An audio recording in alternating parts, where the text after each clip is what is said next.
tem tanque de aço inox, principalmente de bordas arredondadas, né, em que seja fácil você fazer desinfecção, ele pode ser usado para algumas coisas. Para que serve o tanque? Tá?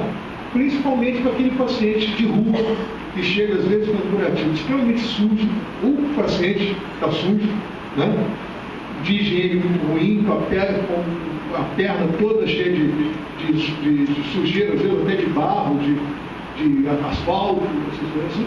E esse paciente tem que colocar ali, lavar a perna dele, lavar o curativo, tirar tudo e depois levar para fazer o curativo. Né? Nós, pessoalmente, um grupo nosso defende que esses tanques são dispensáveis e que qualquer curativo pode ser feito utilizando bacias ou bandejas. Né? Porque fica muito mais fácil de você desinfectar, fica muito mais fácil você controlar a infecção cruzada desses pacientes. Então, eu não sei se aqui em Maceió especificamente chegou a moda do tanque, que todo lugar faz parte tem que ter tanque, mas se isso aconteceu, tem que tomar cuidado específico com esses tanques. Né?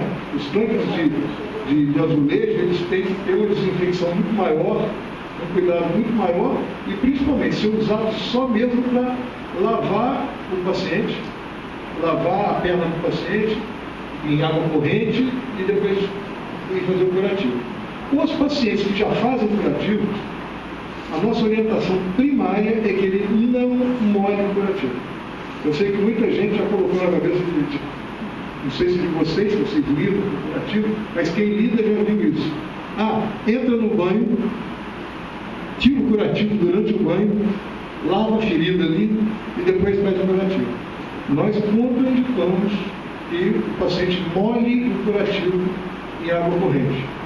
Essa água não é uma água estéril, não tem como você controlar o tipo de bactéria que tem lá, e principalmente, o paciente quando ele toma banho, com a água ele está levando toda a sujeira do corpo dele, que ele ameaçou o dia inteiro andando na rua, para molhar, escorre e acaba molhando o curativo e molhando a ferida dele.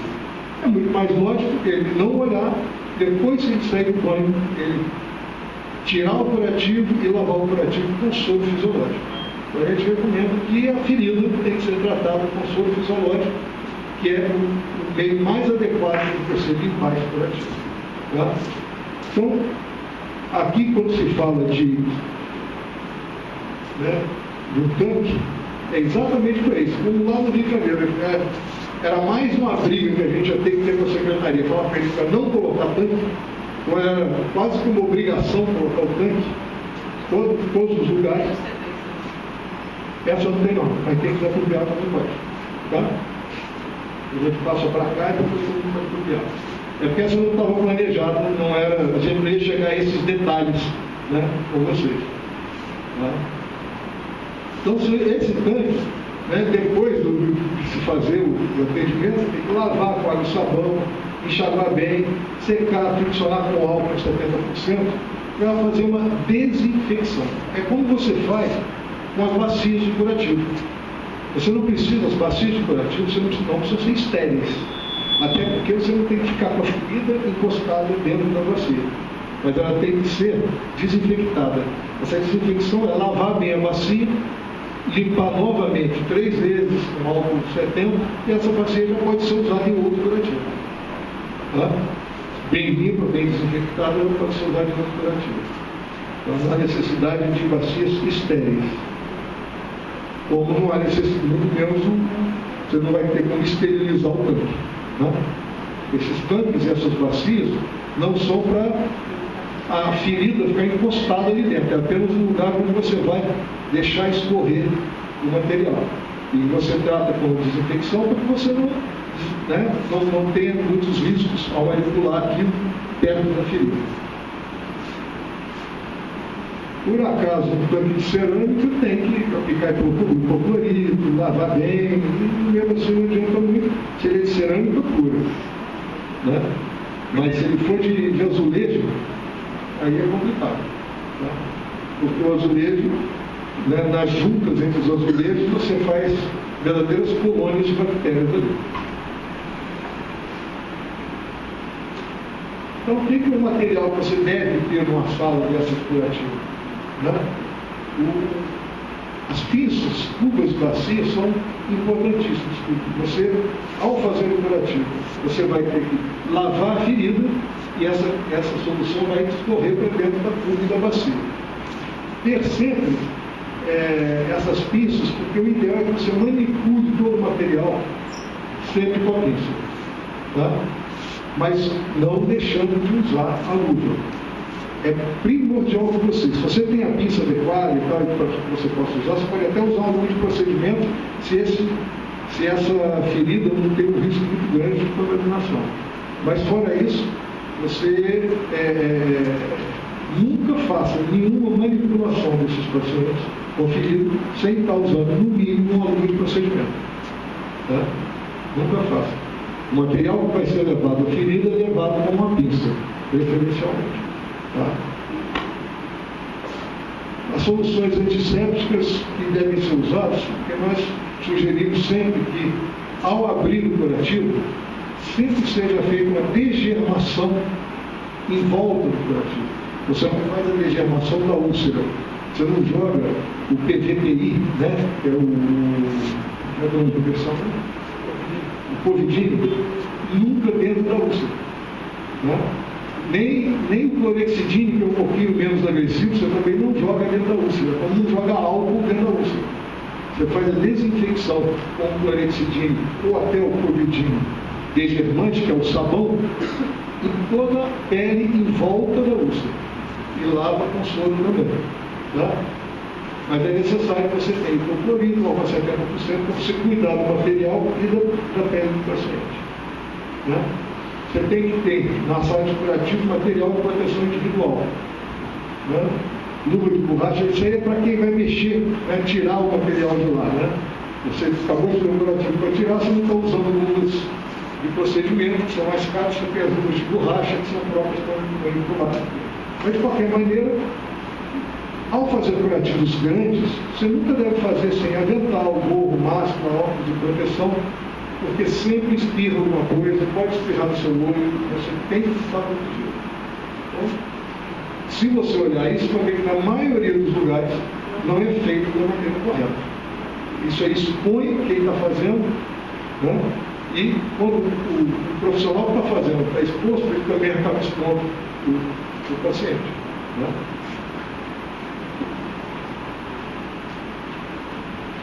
No acompanhamento das lesões, você tem um trato muito específico dessa lesão. Como é que você faz a remoção daquela secreção, daquele material que se acumula entre um curativo e outro? Não se deve pegar gás e ficar esfregando no leito da ferida. Tá? Não é o ideal. Como é que se faz a remoção dessa secreção? Através de soro fisiológico sob pressão. Como é que é feito isso?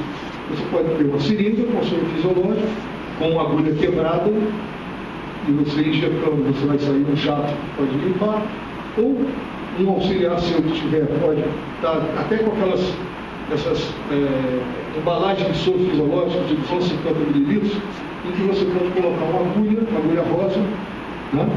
Uma agulha 8, na saída do soro, e usar aquilo apertando, que dá um jatinho que ajuda a limpar a ferida, sem lesar o não só a neutilização, como a granulação que está se formando. Porque quando você raspa, você tira novas células que estão se formando em proteção. Se você sai escovando o leito de ferida, você acaba piorando a situação. Ferida que está muito infectada, muito suja, você, claro, tem a obrigação de lavar. Mas depois que você já iniciou o tratamento, você não tem mais que ficar esfregando o leito da ferida, senão você retarda a cicatrização, e não melhora a cicatrização. Tá? O material que tem que ser tirado efetivamente, que está agarrado, esse material é tirado através de pequeno debridamento. Com uma pinça, uma lâminazinha de bisturi, pode ser tirado tranquilamente. Mas esse é um material que só vai sair assim, não vai sair raspando o lugar. É muito mais fácil, se tem um material específico que não está saindo com a pressão, você pegar uma pinça e tirar naquele local. o material que está agarrado no fundo da ferida. Tá? Sempre que se for tratar de ferida, tem que ter o diagnóstico, tem que saber o que é. Então, a avaliação sistêmica do paciente da lesão é obrigatória, não se esqueçam disso. Nós estamos falando de pé diabético, ferida de pé diabético, mas vocês vão ser chamados também para avaliar outras feridas. Né? Então, lembrar que a necessidade absoluta de diagnóstico desses pacientes. Né? Uma ferida tem centenas de diagnósticos que podem levar a ferida. A ferida nada mais é do que a exteriorização de um problema que o doente tem. O problema pode ser só local, mas pode ser um problema sistêmico. Né? A úlcera mais comum que vocês enfrentam no dia a dia é a úlcera distal, a úlcera venosa. Né? 70% em média dos curativos feitos na rede primária são feitos em úlcera venosa. Mas nesses outros 30% vocês têm úlceras, desde úlceras muito graves até úlceras pouco graves. Mas tem dezenas ou centenas de diagnósticos diferentes. Diagnóstico sindrômico, vocês podem ter as vasculites, né? A úlcera isquêmica troncular, você pode ter as úlceras infecciosas, né? Desde uma leishmaniose, né? Até uma outra infestação ou infecção qualquer. Né? Vocês podem ter as úlceras causadas por lesão da microcirculação, como na anemia falciforme, né? Que causa úlceras muito dolorosas. Então, a avaliação específica do paciente e da lesão é extremamente importante.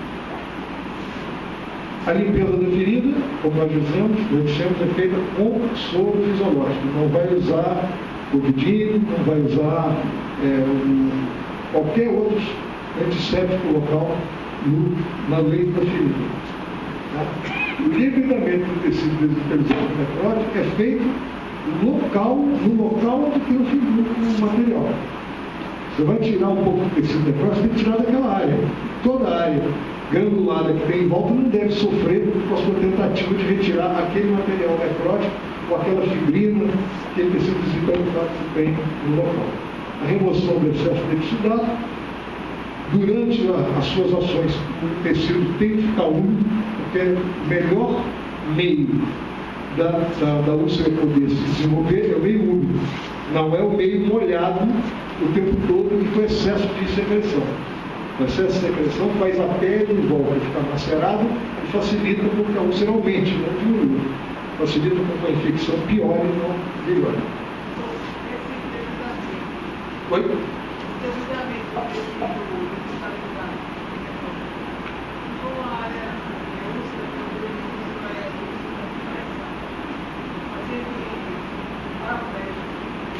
Na minha área tem muito paciente, por causa dos acidentes.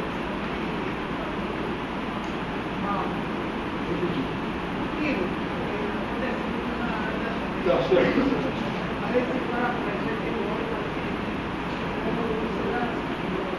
Úlcera de pressão.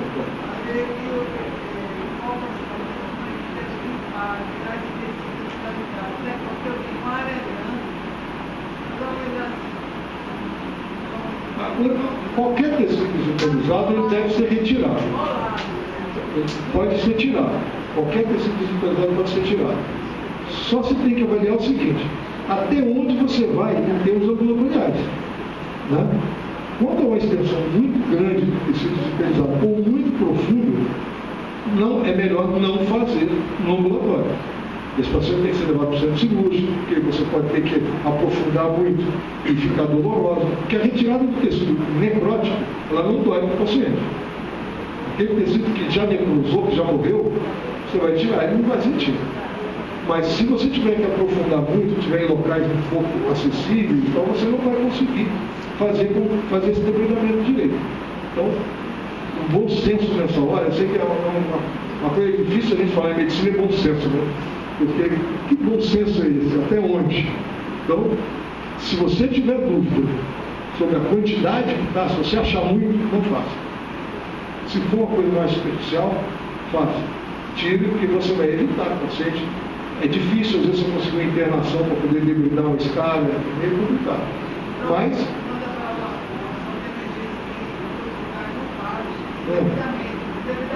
Sim. Aí a gente olha assim, vai consultar uma volta, está lá.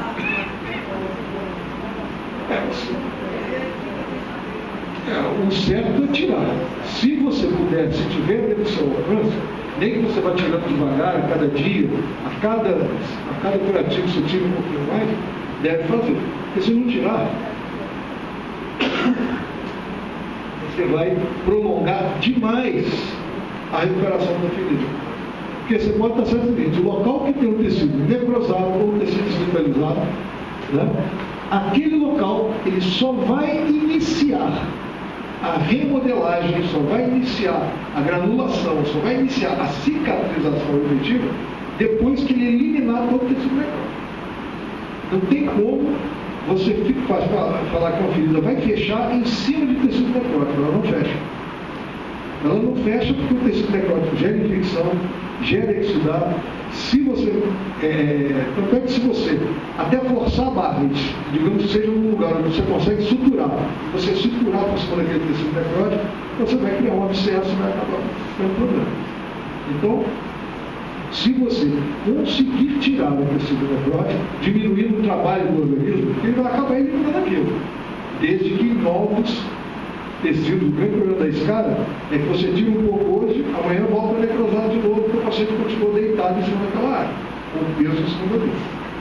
A melhor maneira de curar a escada é tirar o peso. É igual o pé diabético.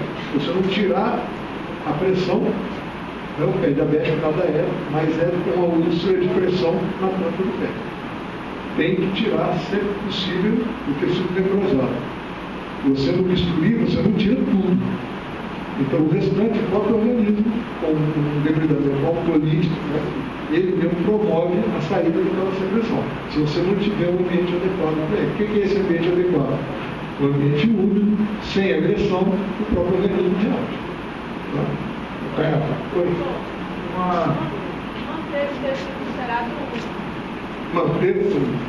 Aí, se eu passo água no soro, então você faz o prato de manhã. Quando você usa só soro para manter o tecido úmido, o risco é que aquele soro seque, principalmente se a úlcera for ressecada. Quando a úlcera já é uma úlcera secretante, a sua preocupação às vezes é até o contrário. Não adianta só colocar o soro, porque o soro é excelente, mas ele tem uma durabilidade, 2 horas depois não tem mais nada. Ele já não mantém o leito da ferida. E outras úlceras ao contrário, elas secretam em demasia. Úlceras secretantes em demasia, elas precisam de curativos que sequem essa úlcera, né, que tirem o excesso. Né? Isso você tem desde curativos absorventes menores até o sistema vácuo, que é um curativo a vácuo. Né? Não vai ser colocado isso na rede primária, mas você tem vários tipos de curativos que têm um sistema absorvente. Aqui mesmo, com esse pessoal que está mostrando aqui fora, existem alguns curativos absorventes em que você tira o excesso de líquido da ferida. Quando a ferida é seca, é ressecada, você precisa manter úmida, aí você precisa de um outro tipo, né, um outro tipo de gel para manter a umidade mais tempo. Então, essa avaliação é de cada nível. Por isso a gente fala o seguinte: como isso não tem como, em cada unidade básica, você ter efetivamente um treinamento e gente adequada para fazer esse tipo de avaliação, quando a ferida é diferente, exige cuidados diferentes, ela tem que ir para um centro que tenha condição de dar um cuidado diferente. Isso vai fazer com que você cure essa ferida muito mais rapidamente, muito mais rápido, e economizando para quem paga e satisfazendo a quem precisa, que é o paciente. Uma úlcera, depois dela toda granulada, toda vermelhinha, com uma granulação bonita, basta você fazer um curativo com soro fisiológico e AGE, qualquer tipo de AGE, de ácido gráfico, você vai ter uma epitelização boa. Tá? Então, isso pode ser feito tranquilamente no nível primário. Se é uma úlcera que não granula rápido, não evolui assim, ela tem que ir para outro lugar. Tá?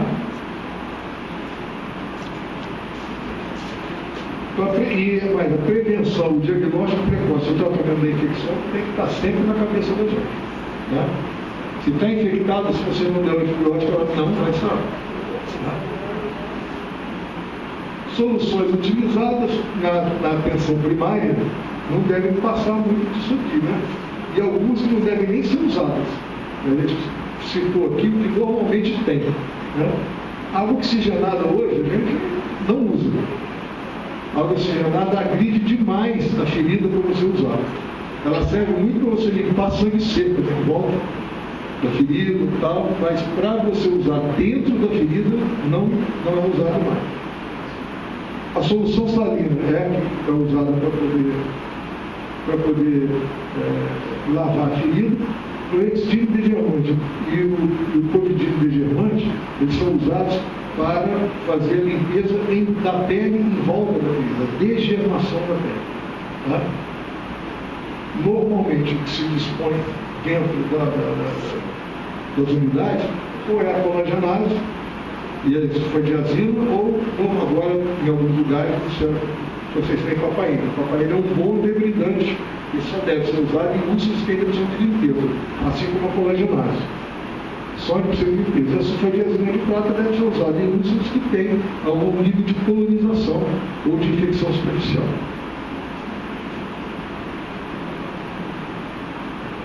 Então, primeiro a limpeza, depois o debridamento, se houver debridamento a ser feito, depois a colocação corporativa de cobertura. Tem uns comentários interessantes sobre o uso de antissépticos, são esses aqui, né? Você tem sempre que avaliar o benefício do antisséptico em relação a retardar a cicatrização. Ele retarda. Você tirar meia dúzia de bactérias jogando ele em cima e causar um retardo da cicatrização de 2 semanas não vale a pena. E essa aqui é bem interessante, né? Essa última aqui.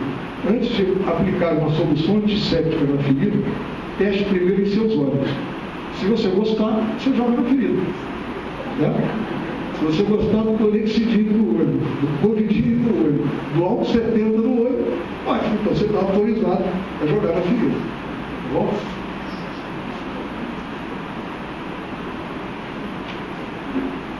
Lembrar que o debridamento, quando se fala de debridamento, não é aquele debridamento cirúrgico, tem que levar, o cirurgião faz, tirando enormes pedaços de pele necrosada, isso dificilmente vai ser feito em ambulatório no nível primário.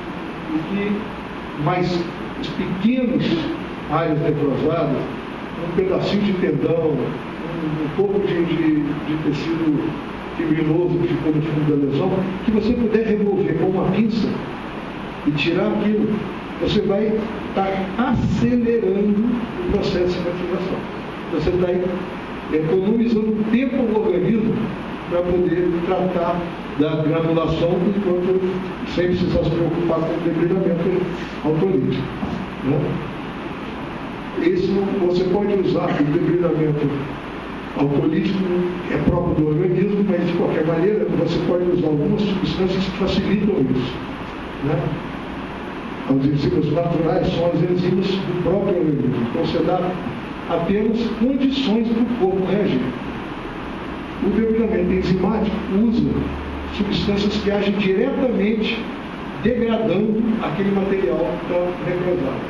E o debridamento mecânico cirúrgico é aquele que você pode ajudar tirando pedaços maiores de tecido necrosado que vai demorar muito tempo a ser resolvido. Né? Essa técnica do sopro, nós já dizemos, né? Você pode tirar grande parte desse tecido apenas com jato de sopro, tá? Que favorece tremendamente o debridamento autolítico, além de você já está deixando muito. O ácido graxo, ele na verdade, ele não favorece o debridamento em si, mas ele favorece a granulação mais rápida. Tá? As trocas, quando você usa só soro com ácido graxo, tem que ser feito todos os dias. Não é um material que você usava na ferida para trocar daqui a 2 dias, 3 dias. Né? Existem curativos em que você troca a cada 4 dias, a cada 5 dias. Eles têm um preparo específico para isso. A colagenase é uma proteolítica que age degradando o colágeno próprio, não da ferida em si, é o colágeno da área necrosada. Mas como ele também tem um efeito residual no colágeno vivo, o que acontece? Você ficou utilizando o colagenase. Depois que a ferida já não tem mais nada para ser eliminada, você está atrapalhando também. Oi? colagenase. É esse que tem normalmente, em quase todo lugar do Brasil, você entra e tem lá um tubinho de colagenase. Aqui eu não sei, mas na grande maioria dos ambulatórios públicos que eu conheço, quando tem debridante é colagenase. Oi? Qualquer um, assim, tem fibrase com clorofenol e tem colagenase com clorofenol também. Nenhum dos dois deve ser usado. Não se deve usar antibiótico tópico. Tá? O máximo que se admite é a sulfadiazina de prata, que não é um antibiótico. Né? É um quimioterápico que vai, um bacteriostático que vai ajudar na descolonização da lesão.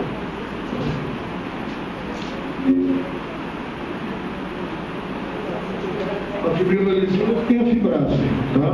Ajuda também a debridar um pouco, mas são debridantes fracos, não são debridantes muito poderosos, não. O debridamento mecânico é você utilizar o bisturi, ou às vezes só a pinça, você pegar e tirar da lesão do segmento. Sulfadiazina de prata só para você ter uma ação bacteriostática. Né? E lembrar o seguinte, uma lesão muito... Como é que você faz o curativo? Uma lesão quando é muito suja, e exudativa e é muito extensa, você está autorizado a lavar antes de levar para a sala de curativo. Né? Aí você verifica, faz a limpeza da ferida, dos pés, seca com toalha e redor da lesão, aí começa a fazer o curativo. Degerma, lava de novo, né? Lava o leite da ferida com soro e aplica a cobertura que você tiver no local, em caso de rede primária. Na rede secundária, você vai usar a cobertura ideal para acelerar tudo ali. Uma lesão pequena, você já vai levar direto para o curativo na bacia, lavando de outra maneira, exatamente. Irrigação com solução de salina e escolha do curativo adequado. Isso é a maneira como a gente faz hoje. Né? Um lembrete para quem cuida, né? Normalmente vocês têm enfermagem que faz essa parte, mas a desinfecção da área em que foi feito o curativo, das bacias, lavar e desinfectar, a desinfecção das suas mãos, depois de lavar as mãos, é sempre necessário depois de você fazer o curativo. Tá? O maior causador de infecção hospitalar é o agente de saúde, é o profissional de saúde. Quem leva a bactéria de um paciente que está infectado pelo outro que não estava infectado, normalmente é o profissional de saúde. Não obrigatoriamente o médico, é o profissional de saúde. Né? Os nossos jalecos são grandes transmissores de doença. Se você não dobra a manga, né? Não mantém a manga longe, você vai barrar a manga aqui, vai barrar a manga lá. Se você usou esse jaleco para fazer curativo e você é infectado, e vai no outro dia usar de novo esse mesmo jaleco, você vai estar correndo risco de fazer infecção cruzada nesses pacientes. Então, cuidado que a gente tem que ter. Um cuidado que é claro, mas na maioria das vezes a gente não lembra.